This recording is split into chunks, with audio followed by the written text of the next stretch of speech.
Agression rwandaise dans l'est de la RDC, le chef de l'État Félix Tshisekedi appelle tous les Congolais à se ranger derrière les FARDC en laissant momentanément toutes les divergences des côtés. Sécurité en Ituri, la milice Codeco a remis aux forces loyalistes l'acte d'engagement unilatéral de cessation des hostilités. Et nous allons parler culture dans ce journal. Le festival de jazz de Kinshasa a vécu vendredi avec la première sélection des artistes composés du Nigérien Jeunesse et du groupe Kingolongolo. Ce samedi, la boucle sera bouclée avec la Césaria Orchestra.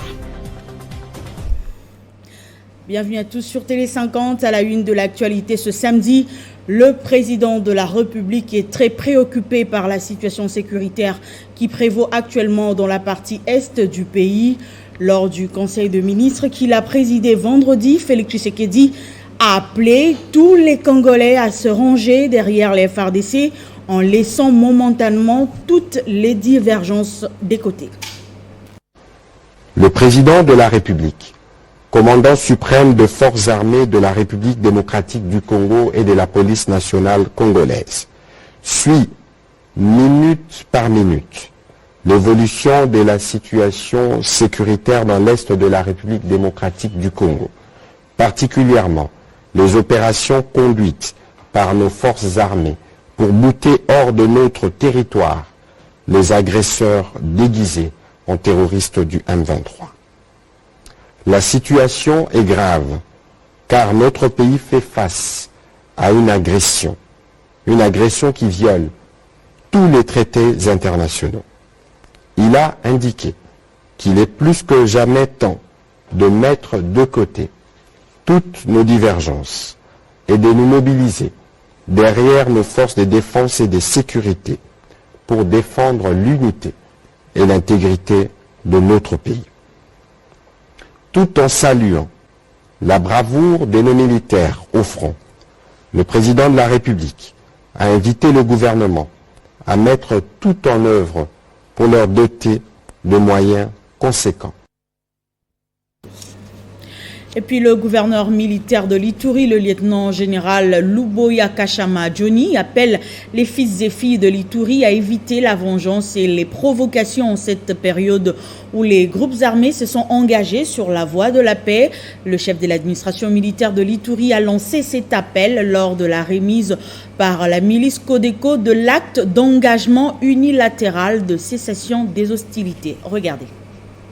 Dans un conflit, si on pense qu'on est la seule victime, c'est qu'on crée déjà le lit d'un autre conflit.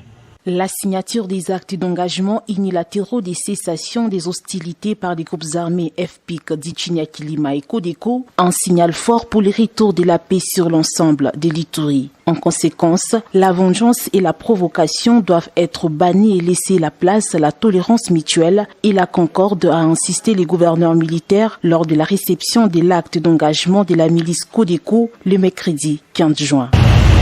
Arrêtons les provocations. C'est un long processus. On ne peut pas vouloir aller de l'avant et en même temps vouloir se venger. Il n'est pas bon de regarder derrière. Je sais qu'il y a beaucoup de blessures. Il y a peut-être même des drames. Mais devrons-nous toujours continuer à nous remémorer le passé ou devons-nous avancer, sachant que le temps, et c'est là où j'insiste, sachant que le temps pourra réparer nos blessures. Nous savons qu'à un certain moment, on a eu des petits problèmes, mais nous pouvons changer. Par la même occasion, le lieutenant-général Luboya Kashama Johnny exhorte le fils et fils de l'Ituri à l'union et à se faire confiance. Pour qu'on avance, il faut qu'on arrête de se juger. Arrêtons les provocations. Le moment est à l'union. Chaque fois que nous avons des problèmes, à évoquer, je ne sais pas, les amis et tout, construisons nous-mêmes, faisons-nous confiance et trouvons des solutions. Pendant ce temps, les forces armées sous la houlette du commandant des opérations militaires en Ituri poursuivent la traque des groupes armés non favorables au processus de paix en territoire d'Irumu et de Djougou afin d'imposer la paix et de restaurer l'autorité de l'État. Et de son côté, le député national Pierre Kangoudi a rencontré le ministre des Infrastructures Alexis Guissaro. Il s'agissait d'un plaidoyer pour sa circonscription, mais également pour toute la ville de Kinshasa pour le curage des caniveaux qui, une fois bouchés, réduisent à néant tous les efforts effectués sur l'asphalte. Assainissement de la ville-province de Kinshasa, le député national Pierre Kangoudi s'y intéresse. L'élu de Moamba est venu solliciter l'accompagnement du ministre d'État, ministre des Infrastructures et Travaux publics, à son initiative de curage de certaines rivières qui sont inondées lors de fortes pluies à Kinshasa. Sur fonds propres, ces travaux d'assainissement vont concerner d'abord le district de Moamba, son fief électoral, et pourront s'élargir dans d'autres coins de la capitale congolaise. Le ministre d'État des ITP, Alexis Guissaro Mouvouni, a promis d'appuyer cette démarche. La charité bien ordonnée commence par soi-même. Il y a le Moamba, mais ici les moyens dont nous disposons avec les prestataires de services des travaux, on trouve qu'il y a assez de moyens. Nous allons certainement aller aussi vers des rivières comme Kalamou qui se trouve dans Funa et peut-être même du côté de Lukunga. Ça dépend de comment nous allons nous entendre avec la société que nous avons sélectionnée pour exécuter ces travaux. Je suis venu demander un accompagnement parce que nous allons le faire, qu'ils comprennent que quand on va voir que nous sommes en train d'exécuter les travaux avec les moyens que nous avons nous-mêmes mobilisés, les gens comprennent que nous le faisons pour le compte de la ville et donc pour les Congolais. Nous sommes en train de vivre une situation assez particulière en cette période avec l'agression de la République à l'Est et donc beaucoup de moyens disponibles vont être mobilisés pour soutenir l'effort de guerre.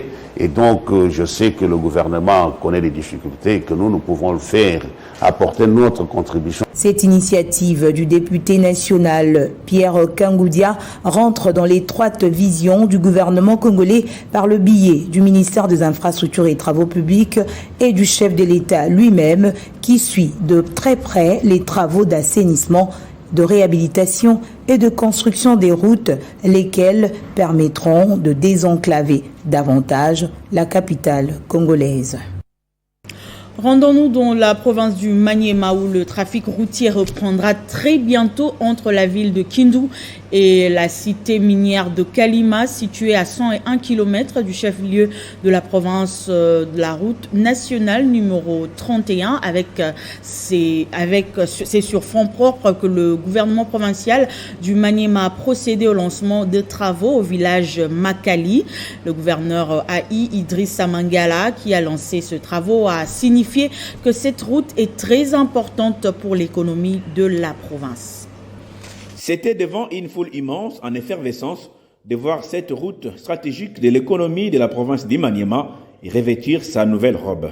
Dans son allocution de bienvenue, le chef de secteur de Wansongola, Frédéric Bouchikila, a remercié le gouverneur ad intérim Afani Idrissa Mangala pour sa énième intervention au profit de la population de son entité. Les travaux consisteront à la purge des bourbiers, à la pose des couches drainantes en sable, remblais en matériaux latéritiques, reprofilage rapide en vue de remettre le fossé pour canaliser les eaux et les évacuer. De son côté, le chef de l'exécutif provincial d'Imaniema a motivé la réhabilitation de ces bourbiers par les soucis de résoudre les problèmes de sa population conformément à la vision du chef de l'État, Félix Antoine Tshisekedi Tshilombo. C'est une route d'intérêt national et que la cité de Kalima, c'est une cité minière. Alors, compte tenu de son état qui continue à être dégradé, le gouvernement provincial ne devrait pas croiser les bras ou fermer les yeux suite à cette situation. Sinon, ça allait être catastrophique pour l'économie de la province. Avant de saluer la présence du député provincial Omana Bitika Pascal et de Aruma Ndarubu, conseiller juridique à la maison civile du chef de l'État, qui ont été présents à cette cérémonie. Afani Idrissa Mangala souligne que cette route est d'une importance capitale pour la relance de l'économie de sa province suite à la production minière à grande échelle dans cette contrée. Et puis l'actualité en dehors de nos frontières nous emmène au Mali où la nouvelle loi électorale a été adoptée à une très large majorité, mais avec beaucoup de modifications apportées au texte initial qu'avait proposé le gouvernement. La nouvelle loi électorale est censée améliorer l'organisation des futurs scrutins, plus de transparence, plus d'indépendance, plus de légitimité et moins de contestation possible.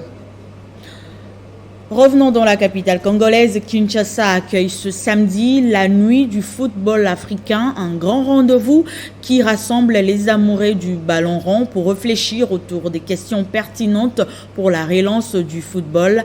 Cette soirée sera précédée d'un match de gala entre les légendes de football du continent et celles du football de la RDC au stade des Martyrs de la Pentecôte. D'autres précisions dans ce reportage signé Arlette Boutella.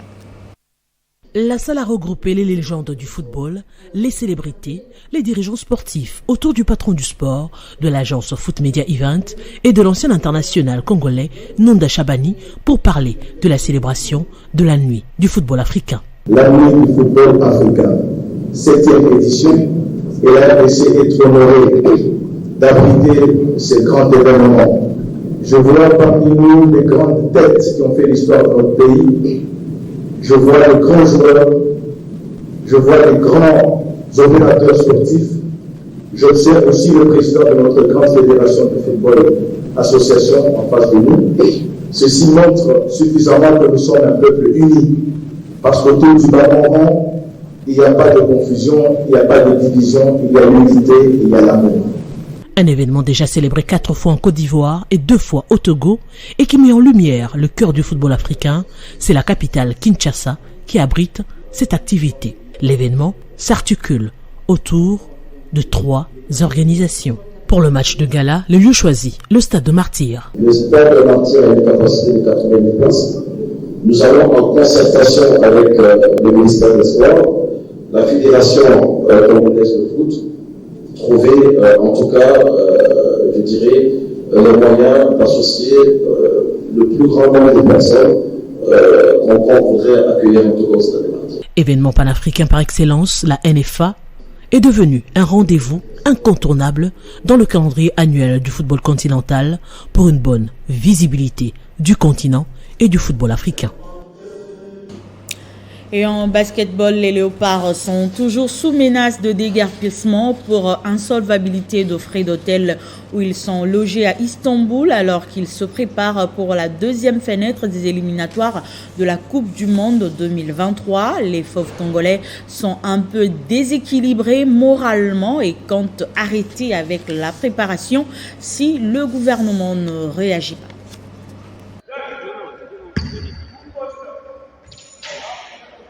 Ils traversent un moment difficile alors qu'ils sont censés se concentrer au travail pour bien défendre les couleurs nationales à la deuxième fenêtre des éliminatoires de la Coupe du Monde qui débute le 1er juillet en Égypte.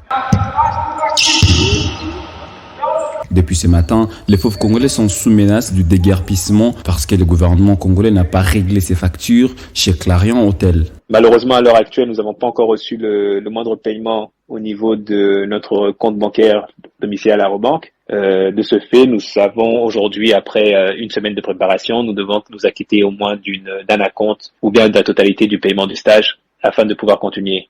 Et vu que cela n'a pas encore été le cas, le prestataire de service nous met une certaine pression et nous met un deadline afin de pouvoir nous acquitter de notre consommation que nous avons déjà fait pour la première semaine. À Istanbul, depuis samedi dernier, les Léopards de la RDC comptaient y rester jusqu'au 28 juin pour bien aiguiser les fers afin de faire bonne figure au pays des pharaons. Mais avec cette situation ardue, ils sont obligés de tout arrêter alors qu'ils sont sur une bonne voie pour qualifier la RDC à sa première Coupe du Monde. Aujourd'hui, nous sommes encore dans la même situation comme nous l'avons eu pour la fenêtre précédente où l'argent arrive toujours a posteriori. Malheureusement, aujourd'hui, nos caisses, nous n'avons rien dans les caisses car vous savez bien que le basketball au congolais est encore au niveau amateur. Aujourd'hui, le président est en train de se réunir avec les autres membres de la fédération sur place afin de trouver une solution pour pallier au problème que nous avons ici de payer avant 15 heures. Sous la houlette de Thomas Truot, les Léopards apprennent de nouvelles tactico-techniques combinées avec un peu de physique. Ajoutez à cela des séances de pick and roll, l'organisation de la défense attaque. Bref, un travail de construction de l'équipe. Classé deuxième du groupe A, lors de la première fenêtre à Dakar, les Léopards de la RDC veulent rester sur cet élan avant d'aller chercher leur billet qualificatif lors de la dernière fenêtre à Tunis. Et en culture, le festival de jazz de Kinshasa a vécu hier vendredi sans trahir les attentes de la population. La première sélection des artistes composés du Nigérien Jones et du groupe Kingolongolo a tenu des heures passionnées des spectacles. Ce samedi, la boucle sera bouclée avec la Césaria Orchestra pour rendre hommage à la diva capverdienne. Jeudi, ils étaient dans nos locaux et ont promis un très beau spectacle au public. Moi, j'ai la chance d'avoir déjà participé dans le Jazz Kiff de Kinshasa il y a 5 ans et j'ai adoré. Normalement, j'aime bien venir en Afrique. Je suis du Cap-Vert, c'est un pays que c'est très mélangé entre Europe, Cap-Vert. Il y en a qui connaissent pas du tout l'Afrique et pour moi c'est toujours la chance, c'est comme de retourner à mes racines et Kinshasa, ça me fait vraiment sentir ça. Nous sommes là pour partager ce répertoire de Césaria qui contient beaucoup de musique bien sûr un peu émouvante et d'autres rythmes très dansants et je sais que Kinshasa c'est la capitale de la danse depuis longtemps. À commencer par la rumba, le soukous. Je pense que la raison principale, c'est la découverte. Certains connaissent un peu la musique du Cap-Vert, mais il vaut mieux le découvrir sur scène en live. Donc voilà, nous sommes là pour donner le meilleur de nous-mêmes et pour faire en sorte que les gens passent un bon moment. De la littérature dans ce journal, les défis à relever dans le secteur de mines en République démocratique du Congo. C'est le nouveau livre du professeur Willy Kitobo, ancien ministre national des Mines, avant son vernissage à Lubumbashi la semaine prochaine. Sa présentation est intervenue vendredi à Kinshasa en présence de plusieurs invités de marque. C'est une cérémonie riche en couleurs. Par cet ouvrage de 300 pages, le professeur Willy Kitobo Samsoni, fort de son expérience en tant qu'ancien ministre des Mines, veut apporter sa touche dans l'amélioration du secteur des mines de la RDC. J'ai présenté l'ouvrage Les défis à relever du secteur des mines, un ouvrage que j'ai rédigé, qui m'a pris presque une année entière. J'ai rédigé ce livre pour nous interpeller tous, pour que nous ayons à prendre des bonnes pratiques dans la gestion de notre secteur de mines. Tout le monde, quelque part, doit essayer d'améliorer une ou deux choses pour que notre secteur de mines profite plus à l'économie congolaise et que l'émergence tant attendue par le législateur arrive. Les défis à relever dans les secteurs des mines de la RDC est présenté devant plusieurs invités des marques. Pour ces derniers, ce livre est d'une grande contribution dans ces secteurs. Bonne contribution. J'ai parcouru un peu plus vite le livre là. J'ai noté seulement une chose, la non-application des textes. Aujourd'hui, le secteur minier, avec le code minier qui est l'ensemble des lois, est un secteur un peu strict. Et c'est un secteur qui donne l'image et redonne l'image du pays. Nous ne pouvons pas faire des ouvertures aux investisseurs et ne pas respecter les textes. Le grand défi à relever, c'est l'application du nouveau code minier. Parce que c'est à travers ces codes miniers que les Congolais se retrouvent. Et je pense que l'ouvrage du professeur Willy Kitobo peut nous servir, nous les parlementaires, pour que de temps en temps, nous puissions, bien entendu, faire pression aux décideurs et au gouvernement qui est censé faire respecter l'application pure et simple du code minier. Après la présentation du livre Les défis à relever dans les secteurs des mines de la RDC à Kinshasa, le vernissage interviendra à Lubumbashi dans les tout prochains jours. Ce journal est terminé, place au rappel de titres. Agression rwandaise dans l'est de la RDC. Le chef de l'État Félix Tshisekedi appelle tous les Congolais à se ranger derrière les FARDC en laissant momentanément toutes les divergences de côté. Sécurité en Ituri, la milice Codeco a remis aux forces loyalistes l'acte d'engagement unilatéral de cessation des hostilités. Vous avez suivi les détails dans ce journal. Et en culture, le festival de jazz de Kinshasa a vécu hier vendredi avec la première sélection des artistes composée du Nigérien Jones et du groupe Kingolongolo. Ce samedi, la boucle sera bouclée avec la Césaria Orchestra. Merci de nous avoir suivis. L'info est en continu sur Radio 50.